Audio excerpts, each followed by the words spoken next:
வாணியம்பாடி அருகே ஊராட்சி மன்ற தலைவியின் கணவர் முதியவரின் காலை உடைத்த சம்பவம் பெரும் பரபரப்பை ஏற்படுத்தியுள்ளது. திருப்பத்தூர் மாவட்டம் தெக்குப்பட்டு ஊராட்சி மன்ற தலைவியின் கணவர் யுவராஜ்.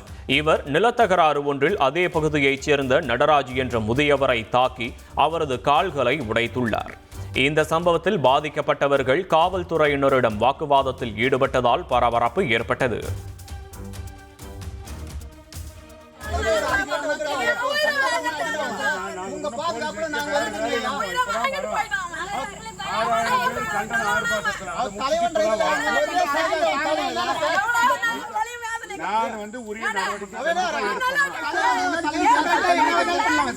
லாரி வாட்டர் சர்வீஸ் செய்ய கூடுதல் கட்டணம் கேட்ட ஊழியரை தாக்கியதாக திமுக கவுன்சிலர் உள்பட 2 பேர் கைது செய்யப்பட்டனர். சென்னை பெங்களூரு தேசிய நெடுஞ்சாலையில் உள்ள வாட்டர் சர்வீஸ் சென்டரில் ஆற்காடு நகராட்சி 2வது வார்டு கவுன்சிலர் பொன் ராஜசேகர் தனது 2 லாரிகளை சர்வீஸ் செய்ய கொடுத்துள்ளார்.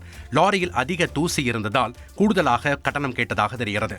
இதனையடுத்து கவுன்சிலர் ராஜசேகர் ஆதரவாளர்களுடன் வந்து வாக்குவாதத்தில் ஈடுபட்டு ஊழியர் சுதாகரை கட்டையால் கொடூரமாக தாக்கியுள்ளார்.